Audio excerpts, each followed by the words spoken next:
Mesdames, Messieurs, bonjour et merci de nous être fidèles pour suivre en ma compagnie cette nouvelle édition de la Rétro. Vous le savez, la Rétro, c'est votre magazine d'information dominicale qui passe en revue un thème en compagnie d'un ou de plusieurs invités.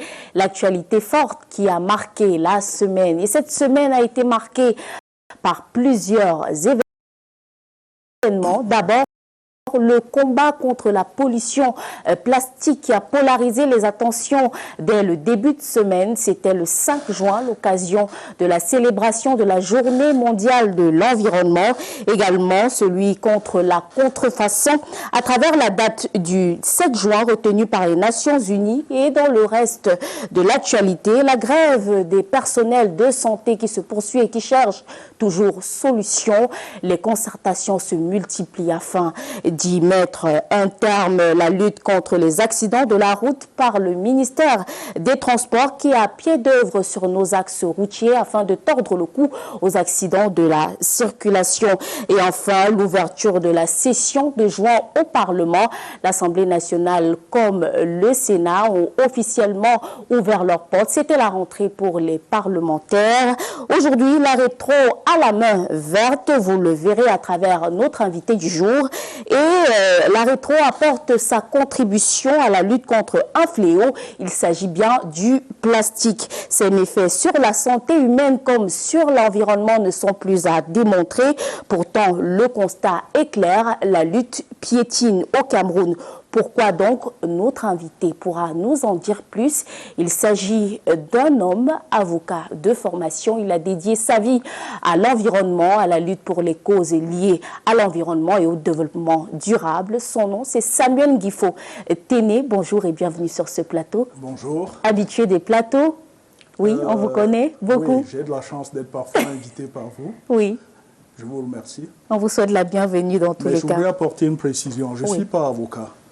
Je suis simplement juriste de formation et je travaille sur des questions qui parfois peuvent intéresser des avocats, mais je n'en suis pas. Merci pour cette précision. Vous êtes également à la tête d'une ONG. Il s'agit du Centre pour l'environnement et le développement. Exactement. Comment se porte le centre à ce jour? Je dirais bien, on continue d'exister malgré toutes les difficultés qu'une organisation de cette nature peut rencontrer dans un environnement comme celui-ci. On continue d'exister. Je crois que c'est un signe de bonne santé, simplement. En tout cas, la cause est actuelle. Nous en parlons aujourd'hui, la pollution par le plastique. Avant de rentrer dans avant de fixer le cap sur la première partie de cet entretien, on va prendre le round-up, les premiers clichés de la semaine. C'est un round-up écolo. On jette un coup d'œil dans le rétroviseur et on se retrouve juste derrière en guise.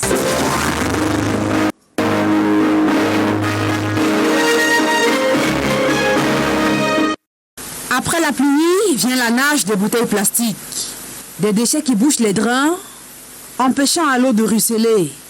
Le phénomène prend de l'ampleur dans les grandes métropoles. Les conséquences sur la santé sont plurielles. Selon les statistiques, au moins 1,5 million des organismes marins sont tués chaque année à cause de ces plastiques. Et 90% même des oiseaux marins qui ont été testés, on a vu des particules de plastique dans leur corps. Et même chez nous, même dans les robinets, il y a des microfibres de plastique. Et tout ceci nous inquiète. Il y a des statistiques qui disent que d'ici 2050, on aura plus de plastique que de poissons dans l'eau. Les bouteilles plastiques dictent leur loi au Cameroun. Les efforts de recyclage consentis ça et là sont presque vains. Selon les statistiques, jusqu'à ce jour, il n'y a que 9% des plastiques déjà fabriqués jusqu'à ce jour qui ont été recyclés. Et au Cameroun, les chiffres n'atteignent même pas 1% déjà recyclés. Donc vous voyez que le recyclage, c'est une solution, mais pas la solution. Il faut trouver cette solution durable. Les scientifiques signalent qu'il faut près de 1000 ans pour voir se dégrader les plastiques dans la nature. Les environnementalistes, eux, proposent d'attaquer le mal à la racine.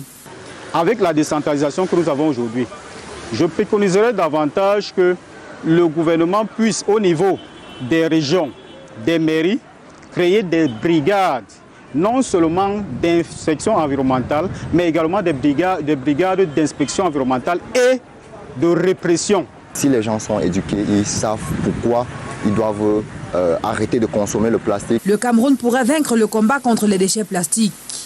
Il faut redistribuer les cartes et appeler chaque citoyen a joué sa partition.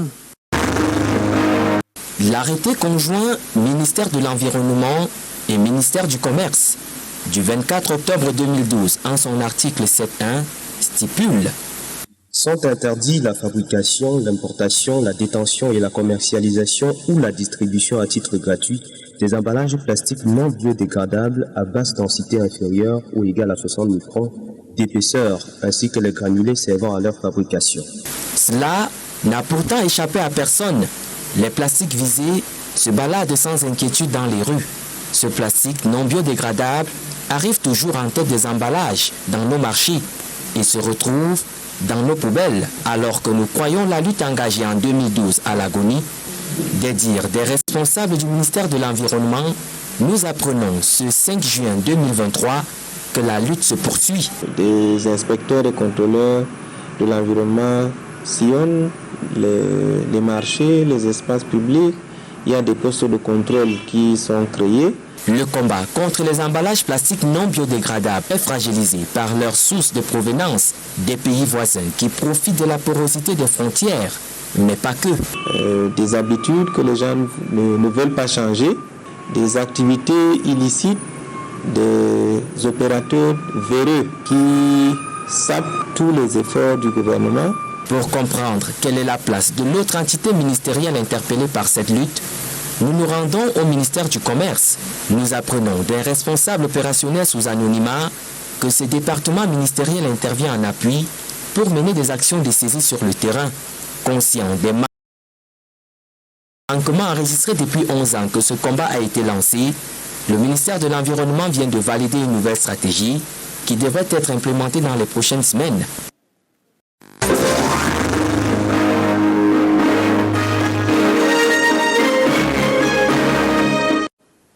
Retour sur ce plateau, nous sommes toujours en compagnie de Samuel Guifo Téné, membre de la société civile, très actif dans les questions de défense de l'environnement et de conservation de la nature. Vous avez pu suivre un peu ces éléments produits par nos confrères de la rédaction. Quel sentiment quand on sait que ça fait une décennie pratiquement que le combat contre le plastique est mené et pourtant sur le terrain, on a l'impression que rien n'a changé? Alors, les choses ne changent pas, peut-être pas aussi vite qu'on aurait souhaité le voir. Ce que l'on sait aujourd'hui avec certitude, c'est que beaucoup plus de gens que par le passé savent que le plastique est interdit. Mais ça ne change pas les habitudes. Et je crois que c'est là le véritable problème. Ce n'est pas par la loi qu'on change des habitudes. Parce qu'on a bien vu qu'il y a un arrêté qui existe, c'est illégal, mais ça se poursuit. Je crois qu'il faut réfléchir à d'autres méthodes, d'autres approches. Quand on regarde les statistiques, c'est 600 000 tonnes à peu près de plastique produit au Cameroun. Par an. Par an. Ça fait à peu près 4 kilos par an et par personne au Cameroun. Et quand je dis 4 kilos par an et par personne, je compte les nouveau-nés, je compte les 25 millions d'habitants. Donc de toute évidence, ce n'est pas 4 kilos par an et par personne, c'est un peu plus que cela. Qu'est-ce que cela veut dire? Que nous sommes tous concernés et que nous n'avons pas fait l'effort de nous débarrasser du plastique. On n'a pas fait cet effort parce que peut-être qu'on ne croit pas qu'il y a véritablement un problème avec le plastique. Peut-être que c'est une question d'éducation avant tout, de sensibilisation. Peut-être que c'est une question de cible. Est-ce qu'on a essayé de parler aux enfants et de leur faire comprendre de quoi il s'agit et pourquoi il ne faut pas le faire? Est-ce qu'on amène des classes vers des lieux où on peut voir, comme on l'a vu sur les images, des déchets, des bouteilles qui obstruent les canalisations, qui font des inondations? Est-ce qu'on a parlé aux enfants pour qu'ils voient tout cela et qu'ils fassent le lien avec les habitudes, leurs habitudes, mais aussi les habitudes de leurs parents? Est-ce qu'on essaye de se servir d'eux pour faire de la police? Je crois que ça, c'est un problème. Il faut sensibiliser, éduquer, pour que les gens comprennent pourquoi il faut changer. Et ensuite, il faut être extrêmement rigoureux. Si on choisit de faire un texte comme on l'a fait, il ne faut pas permettre que du plastique se promène dans la rue, parce qu'à ce moment-là, l'État n'est pas sérieux.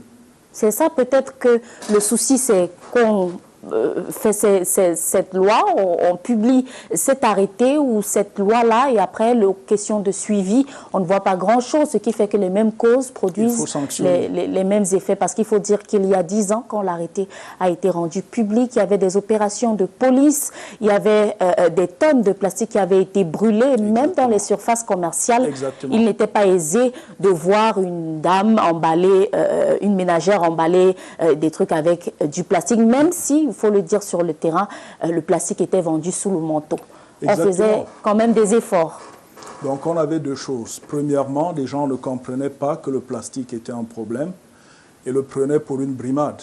Donc continuaient de le vendre sous le manteau et les gens continuaient de l'acheter sous le manteau et de l'utiliser. L'éducation n'avait pas suffisamment bien fait son travail. Mais en même temps, la répression que l'on a commencé à voir à ce moment-là ne s'est pas poursuivie, en tout cas pas avec la même rigueur. Parce que ce qu'il faut dire, c'est que c'est possible. On a des pays qui ont totalement éradiqué l'utilisation du plastique chez eux. En quelques années, ça peut se faire. Un mélange d'éducation et de répression, mais extrêmement sévère. Et ici, c'est peut-être la voie qu'il faudrait suivre. Parler aux gens, sensibiliser, éduquer, mais être extrêmement sévère dans la répression. Confiscation, amende, peine de prison, que les gens comprennent qu'ils doivent faire attention. Parce qu'il s'agit d'une question qui nous concerne tous, et il ne faudrait pas que des bénéfices financiers soient engrangés par une poignée de personnes qui mettent en péril l'environnement de tout le monde et la santé de tout le monde. Peut-être lorsque vous parlez de peine de prison, c'est un peu fort pour du plastique. Aller en prison. Alors, si on le voit comme du plastique, simplement, oui. Mais si on voit les conséquences environnementales, les conséquences sanitaires, on a pu voir les images, on voit ces inondations. Il y a des conséquences sanitaires à ces inondations. Quand l'eau stagne, on a plus de paludisme dans ces zones-là. Le choléra qui sévit actuellement? Le choléra en ce moment, on a des problèmes. Et tous ceux qui travaillent dans ces zones, qui habitent à côté, ont des problèmes. On a également pu voir dans des zones d'élevage, on a vu des bêtes qui mangeaient du plastique et qui s'étouffaient et mouraient. C'est un manque à gagner pour les personnes. Qui rembourse cela? Et on a parlé de la pollution marine. Le poisson que nous consommons, il est de plus en plus pollué par les déchets de plastique que l'on retrouve dans la mer. Qui nous soigne? Ce n'est pas le vendeur de plastique. Ça devient un problème de santé publique, pas seulement au niveau national, mais au niveau global. Donc là, il faut le traiter comme tel. C'est un problème de pollution, mais c'est aussi un problème de santé publique qui prend de l'ampleur et il faut le régler avant qu'il ne devienne totalement incontrôlable. Mais la faute à qui, Samuel Guifo? Lorsqu'on voit des tableaux comme en grande surface, la majorité des liquides qui sont vendus sont dans des matières plastiques, on n'a pas de palliatif. Est-ce qu'on peut accuser le consommateur ou la ménagère d'être à l'origine de ce problème? Alors, est-ce que la législation aurait pu aller un peu plus loin? Parce qu'on a l'impression qu'on a regardé l'emballage plastique, le sachet plastique. Contenants. Mais on n'a pas regardé les bouteilles en plastique. Il y a des compagnies installées qui travaillent avec des bouteilles en plastique. Il y a des produits importés qui sont vendus sur le marché, qui sont emballés dans des bouteilles en plastique. Est-ce qu'on voudrait imposer le recyclage? Je pense que si on disait pour une bouteille, ou pour un certain nombre de bouteilles ramenées dans un point précis, il y aurait une certaine somme payée. Ces bouteilles ne seraient pas dans la nature. Il y a des gens qui les ramasseraient et qui les ramèneraient à différents points. Mais il faut pouvoir imposer cela, qu'on s'assure que celui qui... Si ce n'est pas interdit, donc si les bouteilles en plastique ne sont pas interdites, qu'on décourage le recours à ces bouteilles-là, à la fois dans la production et dans l'utilisation, que l'acheteur privilégie les bouteilles en verre qui sont recyclables plus facilement, ou alors et que le producteur lui-même privilégie les bouteilles en verre. C'est peut-être un peu plus cher, c'est un peu plus lourd au transport, mais il faut être conséquent. Le plastique, c'est du plastique, quelle que soit sa forme. Dans un sachet plastique ou dans une bouteille, c'est du plastique avec les mêmes conséquences.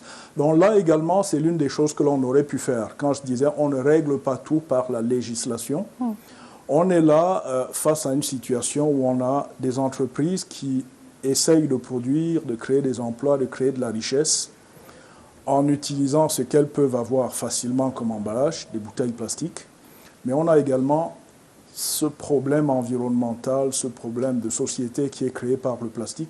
Il faut trouver un arbitrage. Il ne faut pas tuer les entreprises. Mais il ne faut pas non plus les laisser persister dans cette situation-là. Il faut trouver des solutions qui leur permettent d'évoluer vers une solution plus durable du point de vue écologique, mais sans le leur imposer du jour au lendemain.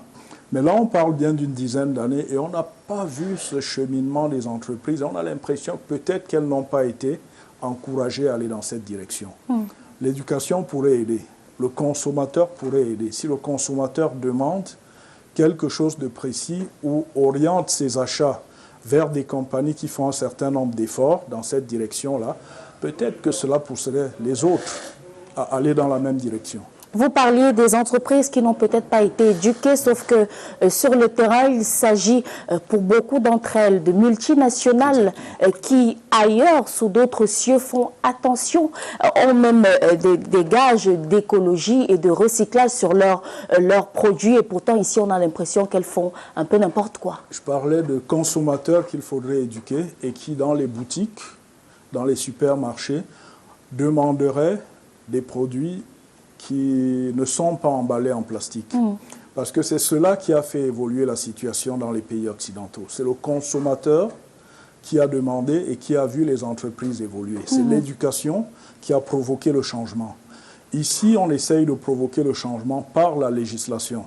C'est utile, mais ce n'est pas aussi efficace que de passer par l'éducation.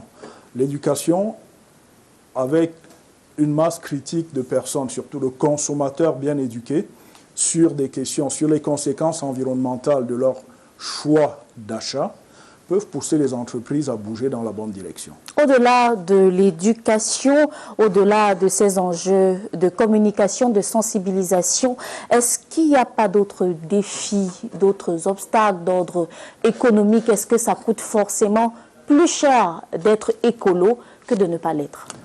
Oui, alors, c'est une question intéressante. Dans certains cas, oui, c'est beaucoup plus cher. C'est un effort supplémentaire. Du point de vue de la technologie, il faut des solutions nouvelles.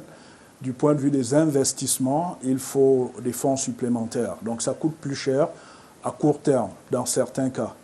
Et c'est peut-être le cas avec le plastique. Les bouteilles plastiques pour emballer ces différents produits liquides que nous utilisons. C'est peut-être le cas. Mais on a un problème de taille de notre marché. Et cette taille-là ne permet pas qu'on multiplie des entreprises qui produisent des bouteilles en verre. Parce qu'il faut pouvoir produire une certaine quantité. Et je crois que si on commençait à le faire, au début, on aurait une augmentation du prix des produits sur le marché. Mais progressivement, je crois qu'on arriverait à trouver un équilibre. Et c'est pour cela que l'État doit agir par la fiscalité. L'État peut orienter les investissements, l'action des investisseurs en jouant sur la fiscalité, en donnant des incitations fiscales à des entreprises qui vont dans la bonne direction pour les aider à amortir le coût de leurs investissements et en mettant des taxes qui pourraient contribuer à décourager ceux qui refusent d'aller dans la bonne direction. Ça aiderait, en même temps que la pression des consommateurs, ça aiderait à pousser les entreprises à aller dans la bonne direction. Encore une fois, c'est ce que l'on a vu dans les pays occidentaux. D'abord l'éducation, ensuite l'action de l'État qui, mises ensemble, ont poussé les compagnies à changer progressivement. Et lorsqu'on vous entend vous déployer sur la question, on se demande pourquoi est-ce que l'État n'a pas encore agi? Est-ce qu'il n'y a pas intérêt? Est-ce que les enjeux d'environnement, les conventions internationales au niveau de la conservation, de la biodiversité, de nos forêts, est-ce que les enjeux ne sont pas assez grands pour que l'État s'y penche sérieusement? Alors les enjeux sont grands, en tout cas suffisamment importants pour que le ministre pense qu'il faut signer un arrêté et qu'il faut interdire le plastique, suffisamment important pour que le ministre pense qu'il doit envoyer des brigades sur le terrain pour essayer de contrôler dans les marchés. Je crois que ça veut dire qu'on perçoit bien le problème. Mais je pense que tout le monde n'a pas la même perception du problème. Je crois que dans des pays comme les nôtres, la priorité absolue reste la création d'emplois, la création de richesses. Et parfois, on peut faire passer des questions environnementales et même sanitaires au deuxième plan. C'est dommage, mais c'est un constat. Ce n'est pas que le Cameroun. Je parle de plusieurs pays du même niveau de développement que nous, dans lesquels on a l'impression que l'économie prévaut totalement. Mais l'économie ne peut prévaloir qu'à court terme, parce que très rapidement, l'environnement et le social rattrapent l'économie. Donc les choix qu'on a faits du tout économie à un moment donné vont être assez rapidement démentis par la pratique quand on verra les conséquences sociales qui ont un coût économique, un coût financier qu'il faudra financer. Et c'est un peu cela. Aujourd'hui, s'il y avait quelque chose à dire, je dirais qu'il faut aller très vite dans la direction de l'arrêt de l'utilisation du carbone dans notre pays, parce que c'est une direction inéluctable. On ira tous vers là, alors il vaut mieux le faire le plus rapidement possible en essayant de voir comment aider les entreprises à aller dans cette direction. Avant de poursuivre cet entretien, je vous propose de souffler un petit peu avec le reste de l'actualité de la semaine. C'était également des faits divers. Vous avez certainement suivi ce fait divers du côté de Yaoundé où cette dame a été brûlée vive, ligotée sur son lit. Je crois que c'était au quartier Ngousso. Je vous propose d'en savoir plus dans cette deuxième partie du round-up de l'actu.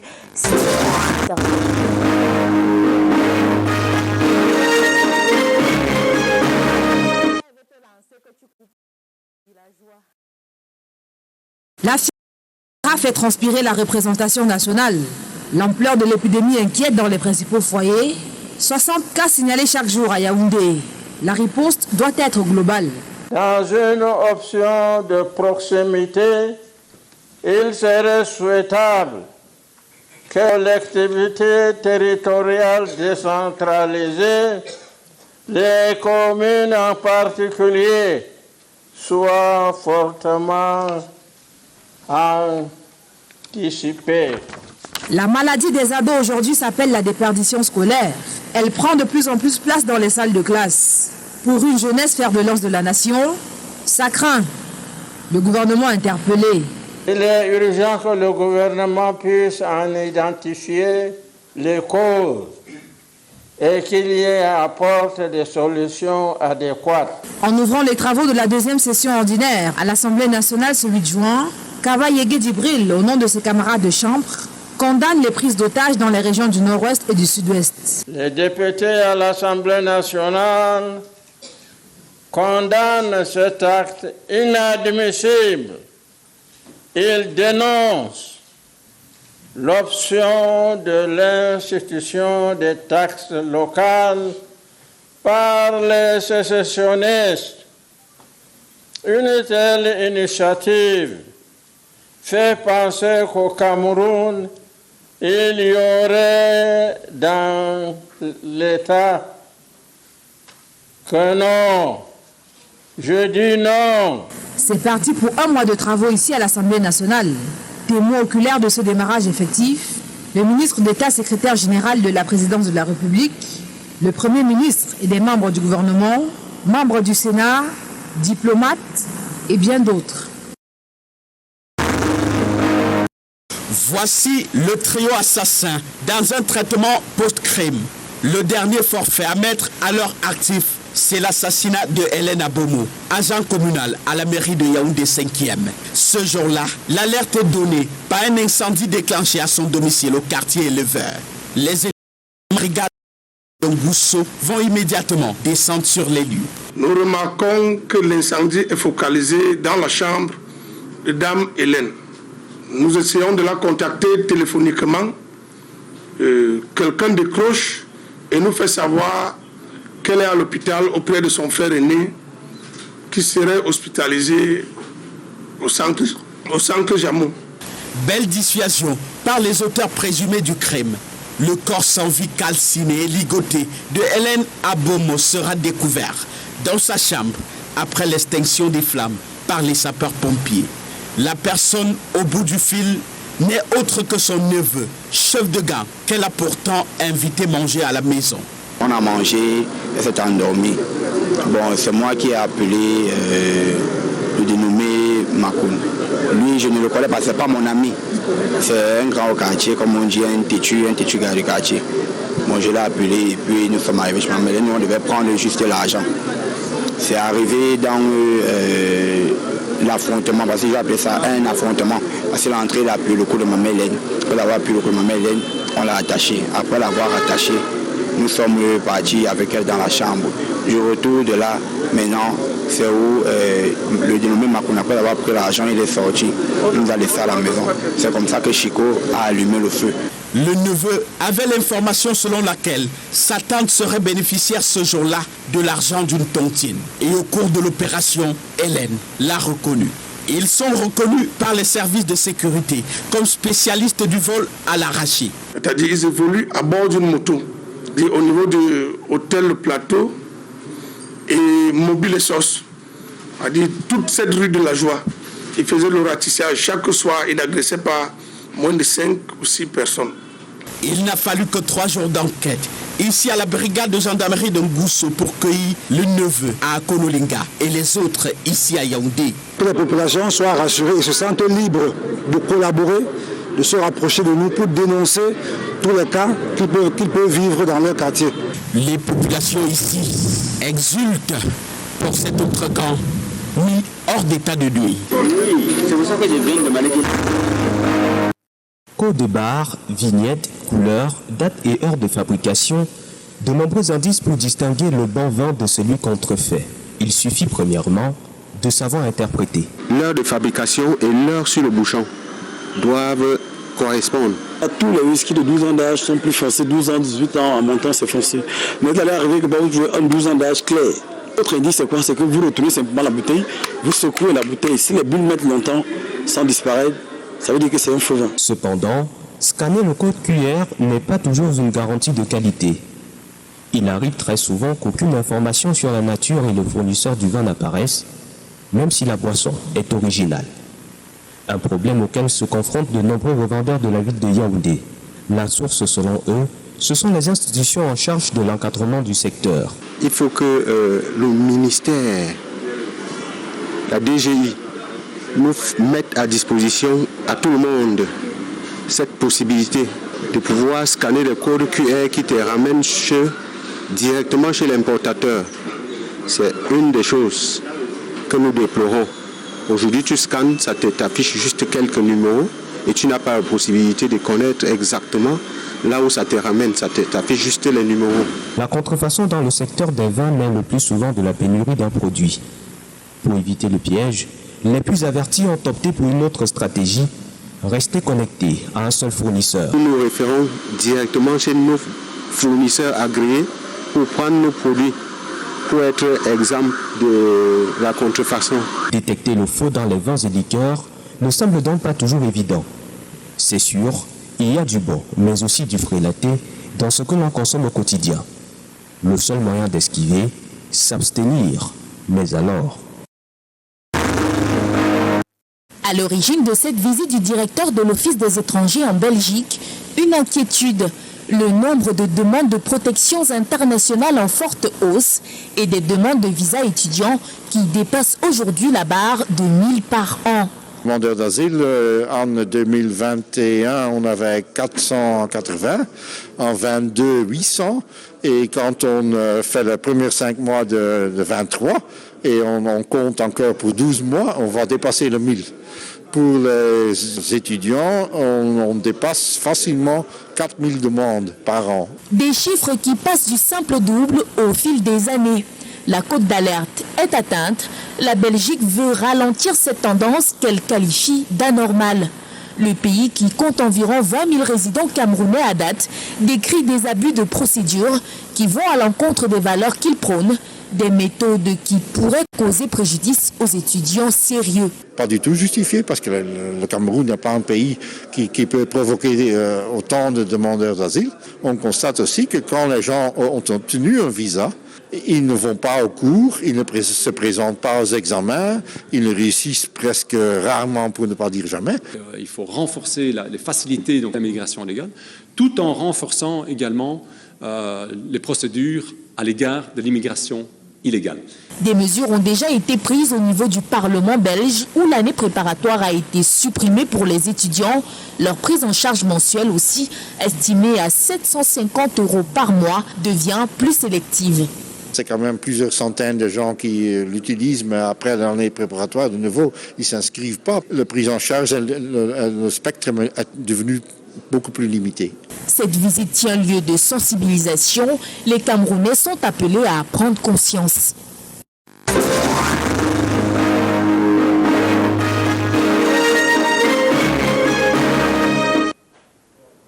Comment gérer le plastique dans notre quotidien? On le disait avec vous, Samuel Guifo, les choses changent, les habitudes peut-être changent, il y a des avancées pas très perceptibles, mais déjà dans notre environnement, on a ces petits commerces qui naissent de l'utilisation de plastique à un niveau de l'écologie, peut-être à un niveau amateur, ces gens qui ramassent les bouteilles, les bidons et tout, qui les lavent et qui les revendent, mais à la maison, on a toujours tendance à acheter qui des palettes d'eau, qui des bonbonnes, qui des bidons.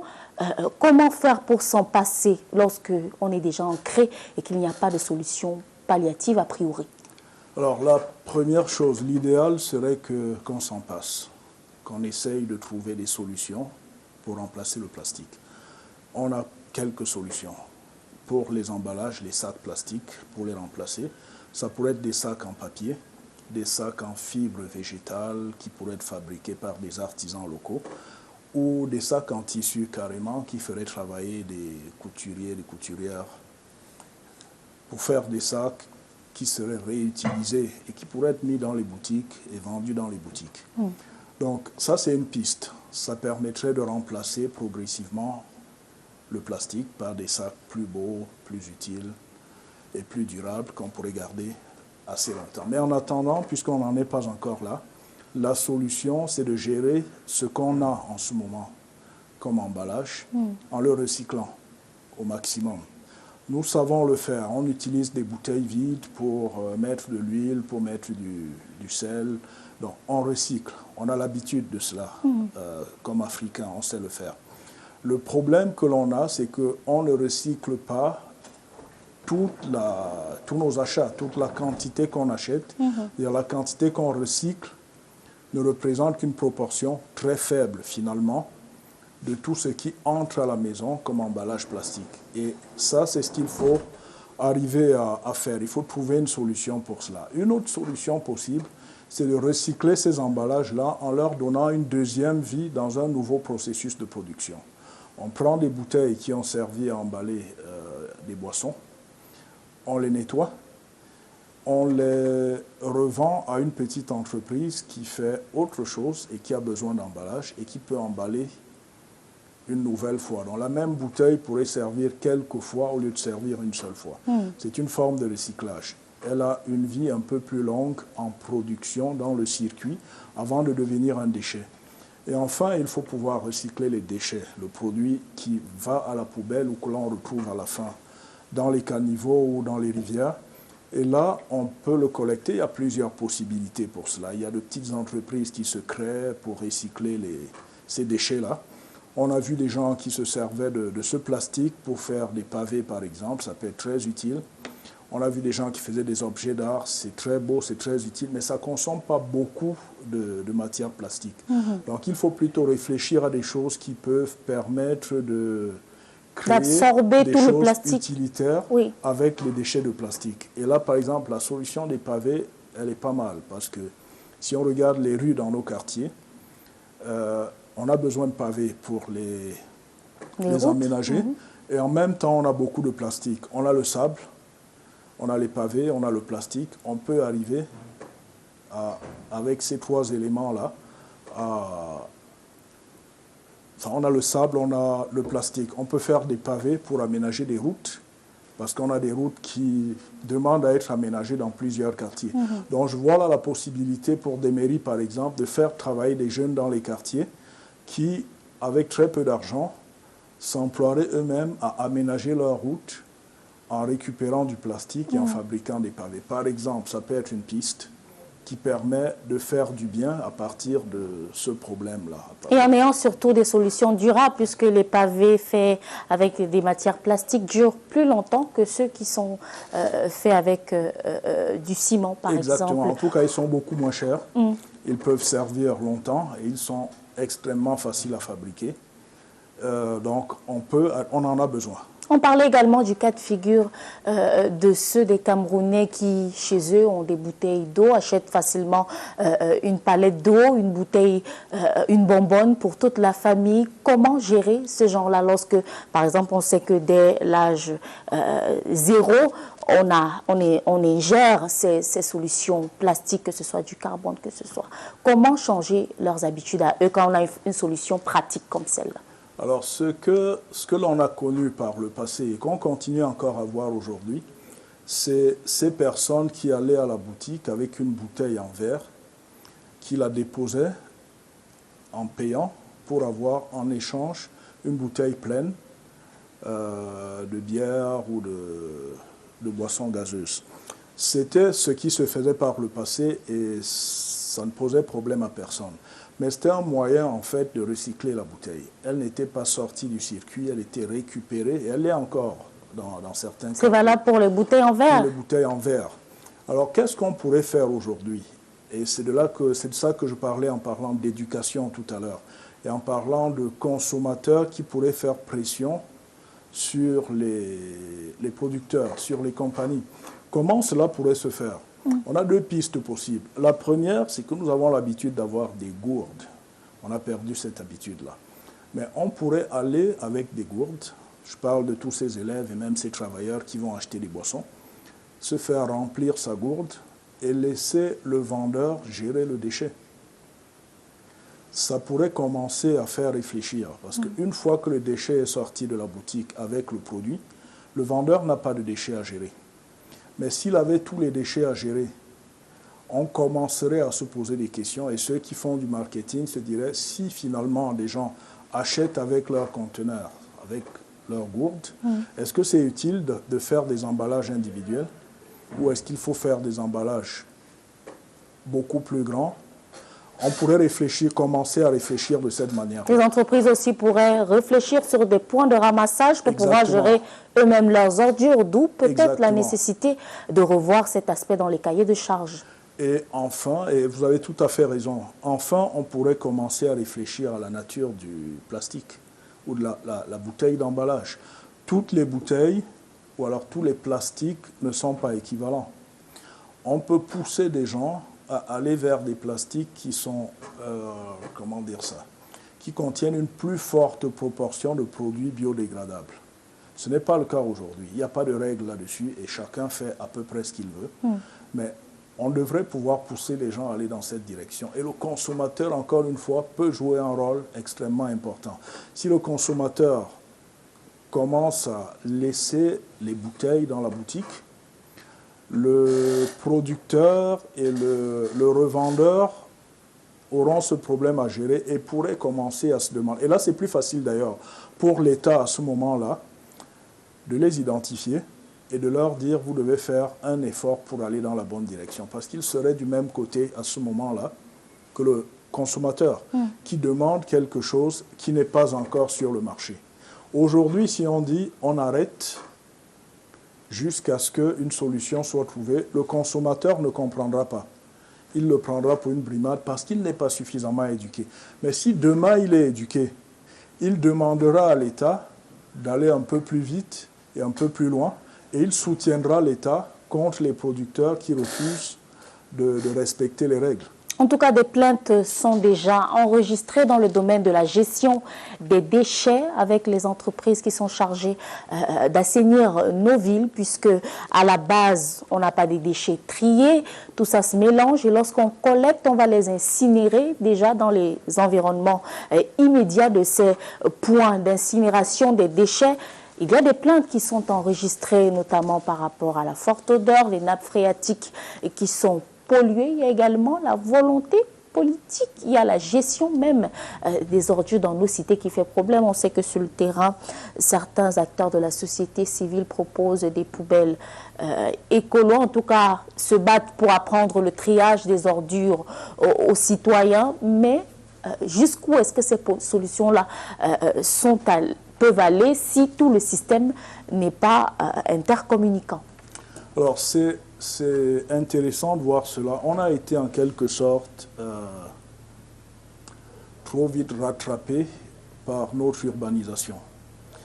On est passé de petites villes qui étaient en fait des excroissances de villages existants.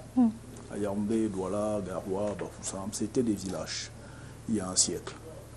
Et progressivement, c'est devenu de très grandes villes, je dirais de trop grandes villes. Et donc, il y a des problèmes à gérer qui sont directement liés à l'urbanisation. Et l'un des problèmes à gérer, c'est celui de la gestion des déchets. Avec beaucoup de problèmes, on n'est pas entièrement préparé à cela. Parce que la gestion des déchets se fait à deux niveaux. D'abord au niveau du ménage, au niveau du consommateur, qui doit savoir ce qu'il fait rentrer chez lui, donc qui achète dans les boutiques en s'assurant qu'il ramène un minimum de déchets à la maison. Et ça, on ne le fait pas encore. On n'est pas encore préparé à cela, on n'est pas habitué à cela. Parce que les gens, qu'est-ce qu'on fait aujourd'hui? On achète des produits très bien emballés en sachant qu'on va les déballer pour les utiliser. Et qu'on va les utiliser tout de suite à la maison. Le packaging. Alors, est-ce qu'on ne laisse pas ces emballages à la boutique?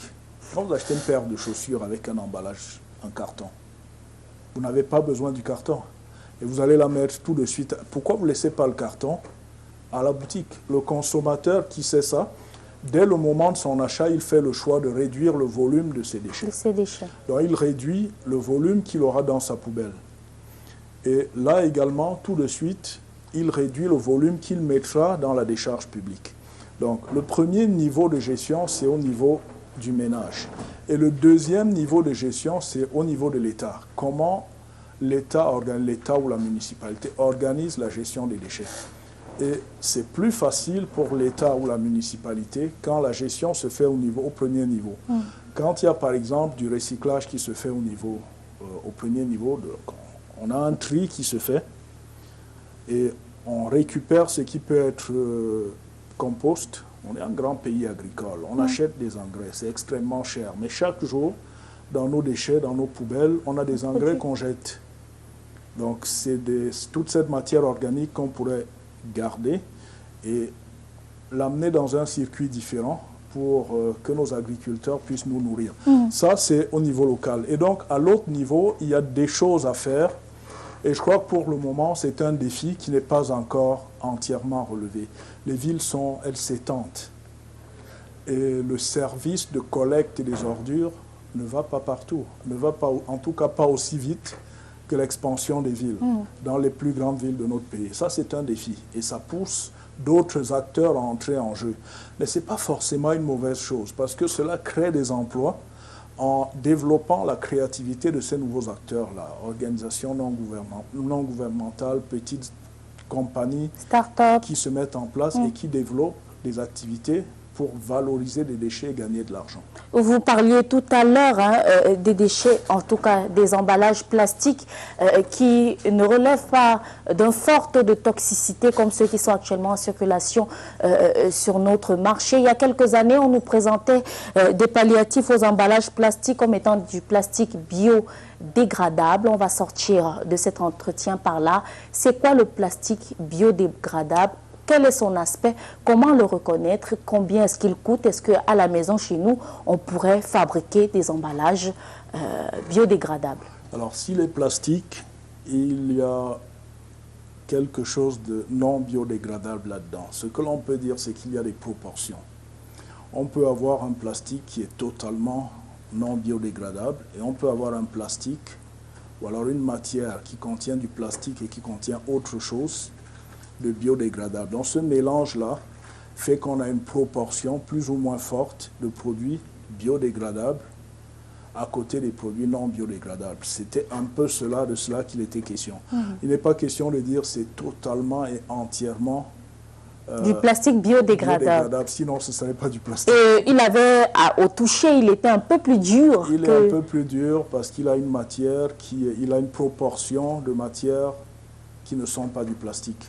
Donc certains de nos vêtements contiennent du plastique, mais dans des proportions faibles. Et donc on ne se rend peut-être pas compte, mais certains de nos vêtements contiennent du plastique et donc ne seront pas à 100% biodégradables. Est-ce qu'il y a encore du plastique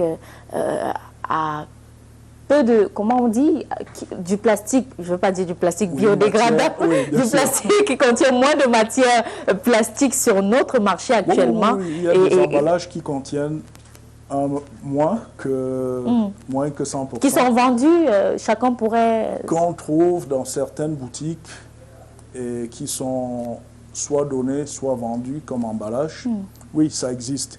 C'est un peu plus cher. Et c'est peut-être pour cela que les consommateurs, mais surtout les commerçants, ne vont pas vers cette solution. Mais je crois, encore une fois, la solution ne devrait pas être d'avoir le choix entre, je dirais, la peste et le choléra. La solution devrait être de sortir totalement de là et de se dire, pourquoi ne pas faire des sacs en tissu? On fabrique des tissus dans notre pays. On a tellement de vêtements qui sont en mauvais état qu'on pourrait récupérer pour faire une sorte de patchwork, un sac, des sacs en jean avec des mélanges. On peut. Pour pouvoir acheter du pain ou aller au supermarché. Aller au marché. Il faut donner la possibilité à tous ces couturiers que nous avons, ces couturières extrêmement compétentes, de faire exploser leur créativité et de nous faire des propositions. Peut-être que le problème, c'est aussi le prix, parce qu'ils sont souvent vendus dans des foires ou dans nos centres d'artisanat, quand même à prix d'or. Oui, le prix est fonction du volume. Si je ne fabrique que 100, je vendrai beaucoup plus cher. Mais s'il y a une demande qui grandit et que je peux faire 1000, 2000, 3000, le prix baissera sans que ma marge ne baisse forcément.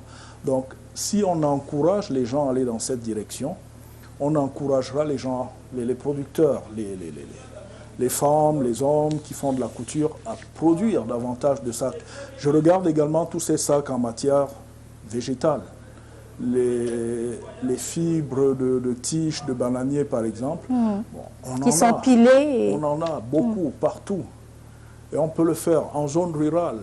En zone rurale, c'est monnaie courante. À l'ouest, par exemple, on a ces sacs avec des fils de raffia et de tissu. Voilà. Et les mettre sur le marché et les avoir comme les faire entrer dans nos habitudes. Donc, ce n'est pas qu'il n'y a pas d'alternative, il y a des solutions.